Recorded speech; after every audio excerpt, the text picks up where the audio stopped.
আসসালামু আলাইকুম। আজকের ভিডিওতে আমরা দেখব কিভাবে সার্বিয়ার ওয়ার্ক ভিসার জন্য আবেদন করবেন।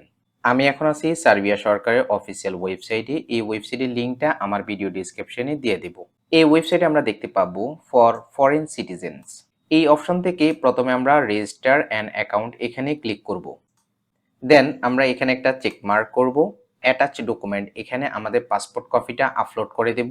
এখানে একটা নোটিফিকেশন আসবে ডাটা অটোমেটিক্যালি রিড। আমরা একটা ইউজার নেম এবং পাসওয়ার্ড সেট আপ করবো। ইউজার নেম হিসেবে আমরা একটা ইমেল দিব। একটা পাসওয়ার্ড ক্রিয়েট করব। পাসওয়ার্ডটা সেকেন্ড টাইম লিখে দেব। এখানে একটা চেক মার্ক করব। আই এম নট এ রোবটে চেক মার্ক করব। রেজিস্টার অপশানে ক্লিক করব। আমরা একটা সাকসেসফুলি রেজিস্ট্রেশন নোটিফিকেশন পাবো। আমরা আমাদের ইমেলটা চেক করব। আমরা ঠিক এরকম একটা ইমেল পাবো। এখানে একটা লিঙ্ক দেওয়া রয়েছে, এখানে ক্লিক করব, অথবা এই যে কনফার্ম দেখতে পাচ্ছেন এটা সার্বিয়ান ল্যাঙ্গুয়েজ, এখানে আমরা যদি ইংলিশ করি কনফার্ম, সো আমরা এখানে ক্লিক করব। এটাকে ক্লোজ করে দেব। এরপর আমরা এই ইন্টারফেসটি দেখতে পাবো। ওকে, নো প্রবলেম। এখানে হয়তো আপনি কনফিউজ ফিল করতে পারেন লগ ইন করতে, বাট আপনি প্রথমে যে ওয়েবসাইটটা আমি দেখালাম এখানে চলে আসবেন, নো প্রবলেম। এখানে এসে লগ ইনে ক্লিক করবেন। এখানে এসে আপনি আপনার ইউজারটা দিবেন এবং পাসওয়ার্ডটা দিয়ে দিবেন। সাইন ইন অপশনে ক্লিক করবেন। দেন আমরা এইরকম ইন্টারফেস দেখতে পাবো। যেহেতু আমরা ওয়ার্ক ভিসার জন্য আবেদন করব, সো আমাদের ভিসা টাইপটা হবে ডি। ডিটা হচ্ছে লং স্টে, এখানে দেওয়া রয়েছে লং স্টে, আর সি হচ্ছে শর্ট স্টে। সো আমরা এখানে এসে স্টার্ট অ্যাপ্লিকেশন এখানে ক্লিক করব। এরপর আমাদের অ্যাপ্লিকেশনটা শুরু হবে। টোটাল 6টা স্টেপ কমপ্লিট করে অ্যাপ্লিকেশনটা কমপ্লিট করতে হবে। প্রথমে রয়েছে ট্রাভেল পারপাস। ট্রাভেল পারপাস থেকে আমরা এমপ্লয়মেন্ট দিয়ে দিব। মোর স্পেসিফিক ট্রাভেল পারপাস, সো এখানে অনেকগুলো অপশন রয়েছে, বাট আমরা উপরে অপশনটা দিয়ে দিব।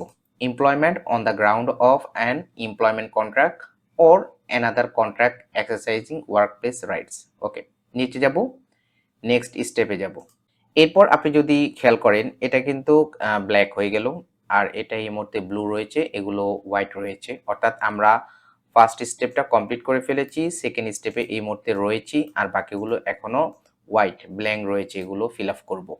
পার্সোনাল ইনফরমেশন, এই ক্ষেত্রে আমরা যখন অ্যাকাউন্ট ক্রিয়েট করেছি তখন পাসপোর্টের তথ্য থেকে আমাদের লাস্ট নেম এবং ফার্স্ট নেমটা অটোমেটেড নিয়ে নিবে, আর যেসব ডাটাগুলো নেয়নি সেগুলো আমরা ম্যানুয়ালি ফিল আপ করে দিব।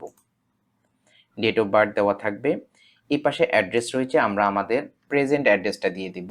টেলিফোন নাম্বার দেব কান্ট্রি কোড সহকারে। পাসপোর্ট ইস্যুইং কান্ট্রি, কোন দেশ থেকে পাসপোর্টটা ইস্যু হয়েছে, বাংলাদেশ। অরিজিনাল সিটিজেনশিপ, আপনি কোন দেশের নাগরিক, বাংলাদেশ। ম্যারিটাল স্ট্যাটাসটা দিয়ে দিব। যদি সিঙ্গেল দেন তাহলে কিছু ডাটা কম ফিল আপ করতে হবে, আর যদি ম্যারিড দেন তাহলে কিছু অপশনটা নিচে বেড়ে যেতে পারে। ওকে, এটা আপনার সিচুয়েশনের উপরে ডিপেন্ড করবে। এক্ষেত্রে আমরা সিঙ্গেল দিয়ে দিব। কান্ট্রি অফ বার্থ, আপনি কোন দেশে জন্মগ্রহণ করেছেন, বাংলাদেশ। প্লেস অফ বার্থ, কোথায় জন্মগ্রহণ করেছেন, কোন সিটি। ফাদার্স ফার্স্ট নেম, পিতার প্রথম নামটা দিয়ে দিবেন। মাদার্স ফার্স্ট নেম, মায়ের প্রথম নামটা দিয়ে দিব। ইমেল আইডিটা অটোমেটেড দেওয়া থাকবে। ফ্যামিলি ডাটা, এই যে ম্যারিটাল স্ট্যাটাস, আমরা যদি ম্যারিড অপশনে ক্লিক করি তাহলে আমাদেরকে স্পাউসের ডাটা দিতে হবে। স্পাউসের লাস্ট নেম দিব, লাস্ট নেম অ্যাট বার্থ দিব যদি থাকে, ফার্স্ট নেম দিব, ডেট অফ বার্থ দিব, দেন অন্যান্য ডাটাগুলো দিব। আপনার কোনো ছেলে মেয়ে আছে যদি থাকে এখানে চেক মার্ক করবেন। চিলড্রেন ওয়ানের ডাটাগুলো দিবেন, 2 ডাটা দিবেন, 3 ডাটা দিবেন, 4 ডাটা, এবং সর্বোচ্চ 5 জন চিলড্রেনের ডাটা এখানে আপনি শেয়ার করতে পারবেন। এক্ষেত্রে ম্যারিটাল স্ট্যাটাসটাকে আমি সিঙ্গেল দেখিয়ে আপনাদেরকে শর্টকাট ওয়েতে অ্যাপ্লিকেশন প্রসেসটা দেখাচ্ছি। ওকে, এমপ্লয়মেন্ট ইনফরমেশন, কারেন্ট অকুপেশন, আপনাকে যে কোম্পানি হায়ার করবে সেই কোম্পানি কোন পোস্টে আপনাকে হায়ার করবে, ধরুন ওয়েল্ডার, কোম্পানির নামটা দিয়ে দিবেন, সার্বিয়ান কোম্পানি। কোম্পানির অ্যাড্রেসটা দিবেন, কোম্পানির টেলিফোন নাম্বার দিবেন। এরপর নেক্সট অপশানে যাব। এরপর আমরা 3 নাম্বার স্টেপে আসব, information about travel documents. Okay, type of travel document, কী ধরনের travel document, national passport. Travel document number, passport নাম্বারটা লিখে দেব। Country of issue of travelling document, Bangladesh দেওয়া থাকবে। Place of issue of travel document, কোথা থেকে ইস্যু হয়েছে, DIP Dhaka. Date of issue, কত তারিখে ইস্যু হয়েছে। Do you live in a country other than your country of origin, এটার মানে হচ্ছে কি, ধরুন আপনি একজন বাংলাদেশি বাট আপনি মালয়েশিয়াতে থাকেন। তো এই ক্ষেত্রে যদি আপনি মালয়েশিয়াতে থাকেন তাহলে আপনি ইয়েস অপশনে ক্লিক করবেন। Do you have a permit to return to the country of resident, এই ক্ষেত্রে আপনি ইয়েস দিবেন। নাম্বার অফ পারমিট, আপনি মালয়েশিয়াতে ধরুন ওয়ার্ক পারমিটে রয়েছেন, তাহলে ওয়ার্ক পারমিট নাম্বারটা লিখে দিবেন। কত তারিখ পর্যন্ত ওয়ার্ক পারমিটের মেয়াদ রয়েছে সেই মেয়াদটা লিখে দিবেন, ডেটটা লিখে দিবেন। ওকে, এক্ষেত্রে আমি বাংলাদেশে রয়েছি, নো অপশনে ক্লিক করব। নিচে পাসপোর্টের এক্সপায়ারি ডেটটা লিখে দেব আমরা। এরপর নেক্সট অপশনে চলে যাব। Then information about the visa for which you apply, diplomatic and consular representative office of the Republic of Serbia in, এক্ষেত্রে আমরা নিউ দিল্লি দিয়ে দিব। Visa type D category automated দেওয়া থাকবে, ট্রাভেল পারপাসটা দেওয়া থাকবে, number of days of stay কতদিন, দেখুন এখানে 90 থেকে 180 দিনের জন্য আপনি অ্যাপ্লাই করবেন প্রথমে। সো এক্ষেত্রে আমি 180 দিয়ে দিলাম। Other visa issued in the previous 3 years, গত 3 বছর সার্বিয়ার কোনো ভিসা ইস্যু হয়েছে কিনা, নো। ডেট অফ অ্যারাইভাল, আপনি কত তারিখে সার্বিয়া যেতে চাচ্ছেন, যেমন ধরুন আমি এপ্রিলের 1 তারিখ দিলাম। ডিপার্চার করবেন কত তারিখে, 6 মাস আমরা কাউন্ট করব। সেপ্টেম্বরের আমরা 30 তারিখ দিলাম। বর্ডার ক্রসিংটা কিভাবে করব, এয়ারপোর্টটা দিয়ে দিব। মিনস অফ ট্রান্সপোর্ট, কিভাবে আপনি ট্রাভেল করবেন এয়ারে। নিচে চলে যাব, information on previous stay in the Republic of Serbia, আপনি পূর্বে কখনো সার্বিয়াতে ছিলেন কিনা, no. Data on intend future resident in the Republic of Serbia, আচ্ছা সার্বিয়া আপনি কোথায় থাকবেন, অ্যাকোমোডেশনের ডাটাগুলো দিতে হবে। কোন লোকেশনে থাকবেন এটা আপনার কোম্পানি আপনাকে দিয়ে দিবে। Host telephone number, host address অর্থাৎ কোম্পানির এই ডাটাগুলো দিতে হবে। মিউনিসিপ্যালিটি, এটা ইম্পর্টেন্ট। এক্ষেত্রে আপনি যথাযথভাবে কিন্তু এটা যদি না দেন তাহলে নেক্সট স্টেপের ডাটাগুলো আসবে না। এরপর সেটেলমেন্ট আসবে, এখান থেকে স্টেটটা দিয়ে দিব, এখানে তাদের ফিক্সড করা রয়েছে সবকিছু। হাউস নাম্বার, এন্ট্রান্স এটা হচ্ছে অপশনাল, ফ্লোর নাম্বার রয়েছে, অ্যাপার্টমেন্ট নাম্বার রয়েছে, who is covering your travel cost, কে ট্রাভেল কস্টটা বিয়ার করবে, financial resource for living expense, আচ্ছা এই ক্ষেত্রে আমরা ক্যাশ দিয়ে দিব। নিচে গিয়ে নেক্সট অপশনে ক্লিক করব। এরপর আমরা চলে আসব মোস্ট ইম্পর্টেন্ট পার্টে, ডকুমেন্টস।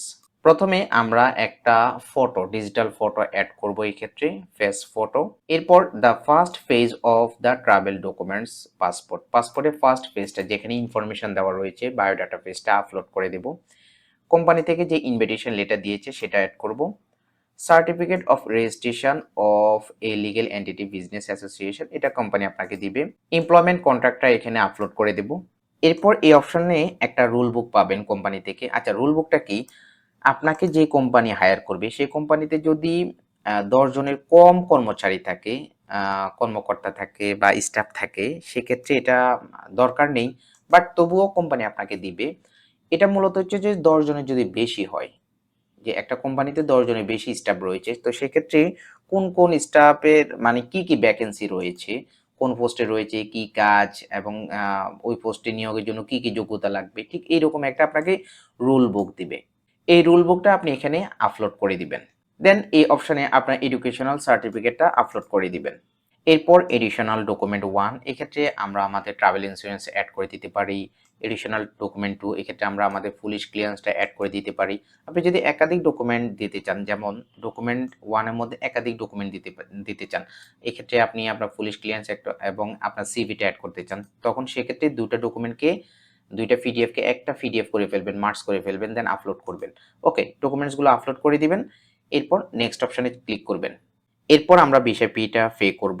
আমরা এই ইন্টারফেসে চলে আসব, নিচে আসব, পে অপশনে ক্লিক করব। আমরা ঠিক এরকম ইন্টারফেস পাবো, নো প্রবলেম। ইংলিশে ট্রান্সলেট না করলেও কিছু হবে না, এটা হচ্ছে সার্বিয়ান ল্যাঙ্গুয়েজে। আমরা এখানে একটা চেক মার্ক করব, আমি কালার করে বুঝিয়ে দেব। একটু নিচে যাব, নিচে গিয়ে এখানে একটা চেক মার্ক করব, ক্লিক করব জাস্ট। দেন আমরা গ্রিন কালারে এখানে চেক মার্ক করব। এখন আমরা প্রথম ঘরে আমাদের কার্ড নাম্বারটা লিখে দেব, যেই কার্ড দিয়ে, ক্রেডিট কার্ড দিয়ে আমরা পেমেন্ট করব অথবা ডেবিট কার্ডে ডলার এন্ডোস থাকতে হবে, ওই কার্ড নাম্বারটা লিখে দেব। এরপর কার্ডের এক্সপায়ারি ডেটটা দিয়ে দিব। দেন কার্ডের 3 ডিজিটের একটা গোপন কোড আছে, সেই কোডটা লিখে দেব। এরপর আমরা এখানে আমি কালার করে দেখিয়ে দিচ্ছি, এই অপশনে ক্লিক করব। আমাদের মোবাইল নাম্বারে একটা ওটিপি আসবে, সেই ওটিপিটা লিখে দিতে হবে।